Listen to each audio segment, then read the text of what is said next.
você não é daqueles políticos tradicionais que eu sou bom, ajudo o povo e assim por diante. No entanto, você adotou uma estratégia nitidamente de provocação, de gerar polêmicas. Pelo menos é o que a gente tem visto. Está dando o que falar, né? Está dando o que falar, né? Independente das posições, às vezes absurdas. Por exemplo, a semana passada, a Câmara de Vereadores do Recife aprovou a moção de repúdio ao senhor. Eu quero receber essa moção. Então, é pública. Por ter se dirigido aos indígenas como um povo maldito, gente maldita, sabotadores. Não procede isso? Procede que eu chamei os indígenas que invadiram a Cargill, lá na região norte, que colocaram caminhoneiros por 8 dias sem poder sair, passando fome, não conseguindo entregar, como vagabundos. Porque para mim um grupo que se coloca como um grupo étnico, manipulado por ONGs, que na maior parte não são brasileiras, trabalhando para o PSOL, impedindo a produção e o escoamento da produção nossa de agricultura, impedindo o caminhoneiro de entregar, fazendo uma luta que eles mesmos não sabem explicar, todos cooptados. Essa palavra, o que eles fazem tem nome, é vagabundagem. E vagabundo precisa ser combatido. Eu acho muito engraçado, eu imagino que as pessoas de esquerda lá da Câmara de Recife que estão premiando aí, ou me culpando, premiando os índios, mas me culpando por isso, ficaram indignadas com o 8 de janeiro, quando os bolsonaristas foram lá e depredaram os 3 poderes. Então, quer dizer, o índio pode depredar patrimônio público e privado, pode sabotar o Brasil, tá? O índio pode. Agora o bolsonarista não. Não tem que, assim, eu repudiei as duas coisas. E o que o índio fez lá é coisa de vagabundo. E é coisa de vagabundo, não tem o que dizer. Teve caminhoneiro aqui, vocês não viram os relatos dos caminhoneiros. 8 dias parados. 8, não tinha como sair para ir pegar comida. Pediram para as pessoas levarem água para eles. Então, assim, em nome de uma causa que eles nem sabem explicar, não, porque isso pode gerar uma poluição do rio. Ninguém ali deles liga para poluição do rio, é só um índio instrumentalizado para tocar uma causa. E aí o nome é vagabundo. Mas não é polêmica pela polêmica. Eu posso usar esse gancho desse índio para falar sobre a questão dos modais que a gente tem no Brasil, do sistema de transporte, da falta de investimento em infraestrutura que a gente tem. E que faz com que, quando há uma tentativa de unir hidrovia com ferrovia para escoar a produção e não depender tanto do sistema rodoviário que o Brasil tem, que também é precário, a gente se sabota e bota um índio para evitar que a gente use os nossos próprios rios para transporte. Isso é um problema essencial do Brasil. O Brasil não consegue escoar a produção. Então o índio vagabundo, no caso, ele permite que a gente discuta problemas centrais do Brasil. E eu vou trazer soluções para esses problemas centrais. Me parece que você falou em Bolsonaro. Pelo que andei dando uma pesquisada aqui, o Flávio Bolsonaro é um dos teus alvos, né, de críticas, é isso? Tem que ser, né? Até disse porque ele queria que ele morresse. Não, eu falei que ele tem que morrer politicamente. Assim como eu falei que ele tem que ser... existia politicamente na frase. Depois mas, então, aí é complicado, porque outro dia eu falei que ele precisa ser destruído. Então, quer dizer que eu vou desmembrar o corpo dele? Não sei. Né? Então a corrupção... Olha só, a corrupção no Brasil, ela é uma... Né, vou usar por lá a palavra, tem que ser cuidadoso com as palavras, mas a gente usa, as palavras podem ter mais do que um significado. Né? Então, quando eu estou falando da morte de um político, se eu não estou colocando isso num contexto de um assassinato, eu estou falando de uma morte política. E por que ele teria que morrer politicamente? Porque ele, além de corrupto, ele é um traidor e ele suga a esperança das pessoas do antipetismo, o universo antipetismo, ele traz para si, ele e o pai dele, e gastam apenas um culto à personalidade. Eu vou te dar um exemplo claro. Eu não gosto do Nicolas Ferreira, tá? Não gosto. Dito isso, o Nicolas Ferreira convocou uma manifestação contra o STF, contra o escândalo do Banco Master. Eu também convoquei. Em outra data e tal.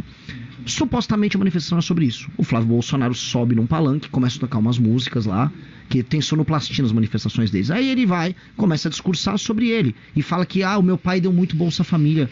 Deixa eu entender, isso que não era sobre o Banco Master, não, ele transformou num comício. Então, se você reparar direitinho, o que os bolsonaristas fizeram? Pegaram as manifestações que nós organizamos contra o PT, que derrubaram a Dilma Rousseff, e transformaram aquilo num culto em que você fica cantando Viva Bolsonaro. Ora, isto é basicamente tirar uma energia cívica, uma energia que as pessoas têm para mudar o país delas e focar em idolatrar um idiota. E o Bolsonaro, com todo respeito, estamos em Maringá, as pessoas amam o Bolsonaro aqui. Vocês me desculpem a população de Maringá, mas é um tonto. O Flávio é um tonto corrupto, todos muito ricos, que sem nenhuma coragem. O Flávio Bolsonaro esperou dar as 27 assinaturas lá para a CPI que envolve o Toffoli e o Xandão, e aí ele foi o 29º justamente para não se comprometer. Não tem coragem de falar desses assuntos. Só que na hora de colocar pessoal na frente de quartel para correr os riscos, ele coloca. Eu não consigo achar isso correto. Não acho isso coisa de líder, não acho isso coisa de pessoas capazes ou inteligentes. Eu acho isso apenas traição. E volta a falar, o cara vai lá, sou de direita. Não, meu pai deu Bolsa Família. Como é que é? A população do Paraná trabalhadora vai ouvir um cara que fica falando em dar Bolsa Família como objetivo eleitoral. Não era o que o pai dele criticava? Então, eu não consigo aceitar um negócio desses. E isso tem que ser combatido. O que o senhor acha do Lula? Do Lula? Um péssimo líder. Um líder que também cativou uma classe média, isso nos anos 80 e 90. Mesmo sendo eleito 3 vezes presidente? O homem erra. Sim. O povo erra. A voz do povo não é a voz de Deus. O senhor cita os eleitores como retardados, tratados como retardados mentais. Sim, o eleitor é tratado como retardado mental, essencialmente. O que isso quer dizer? O eleitor é tratado com estímulos muito simples, que pegam gatilhos com o eleitor de aproximação, de amor e ódio, e aí você fica jogando esses gatilhos pro eleitor.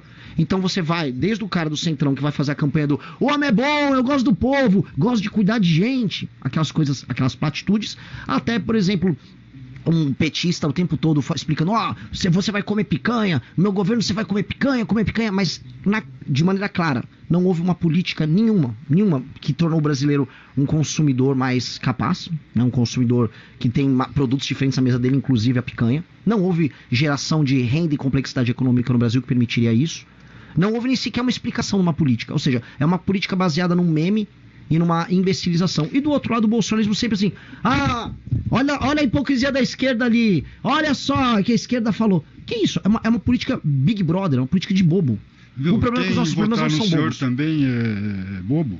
Não porque eu falei que quem trata, o eleitor é tratado como retardado. Não que não existe eleitor retardado também. Existe eleitor retardado.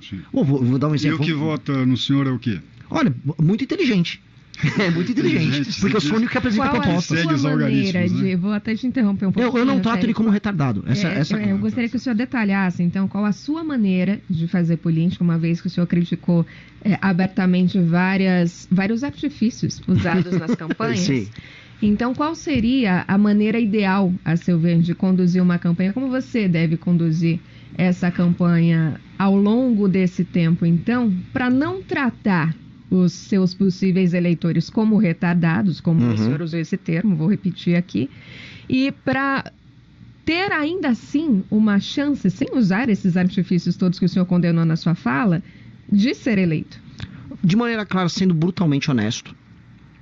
Brutalmente honesto a ponto de eu falar que o eleitor pode sim ser tratado como retardado muitas vezes, ele pode se comportar como retardado muitas vezes, e o eleitor erra. A gente tem que partir do princípio que a voz do povo não é a voz de Deus. Porque existe essa deificação da vontade popular. A vontade popular erra. A cultura de massas no Brasil não é exatamente a cultura mais incrível do mundo. Nós cometemos erros em série. O brasileiro não é perfeito, como quase nenhuma cultura é perfeita, mas o brasileiro vem errando muito. A cultura de massa brasileira é ruim. E nós precisamos tratar de todos os problemas tratando as pessoas como adultos, não como crianças. Então, quando eu vou para o Nordeste, eu vou falar, olha, nós precisamos aumentar a atividade econômica aqui. Nós precisamos diminuir a dependência que vocês têm do dinheiro oriundo do governo federal e dessas políticas assistenciais. Outra coisa, aqui no Nordeste, a incidência de compra e venda de voto é muito alta. Se você vende o seu voto, eu vou prendê-lo. E se o político compra o voto, eu vou prendê-lo mais ainda. Isso, eu vou numa rádio, eu fiz isso no Nordeste, eu falei para as pessoas, Renan, mas você pode perder voto. Eu vou perder alguns votos, mas do outro lado, a pessoa que vai entender a mensagem, o tipo de adesão que ela vai ter comigo, é uma adesão muito mais forte, que é a adesão honesta, a adesão sincera. E a aquisição dela é mais difícil, mas ela é muito mais profunda e ela dura mais tempo. Que eu prefiro fazer esse tipo de investimento. O Milei, só para te falar, o Milei fez isso na Argentina. O Milei foi brutalmente honesto. Eu vou fazer reformas que vão doer muito. E ganhou. Eu vou interromper essa sua fala só um segundo, porque a gente tem um ouvinte que mandou pra gente a seguinte mensagem. O irmão dele tem retardo mental. É uma condição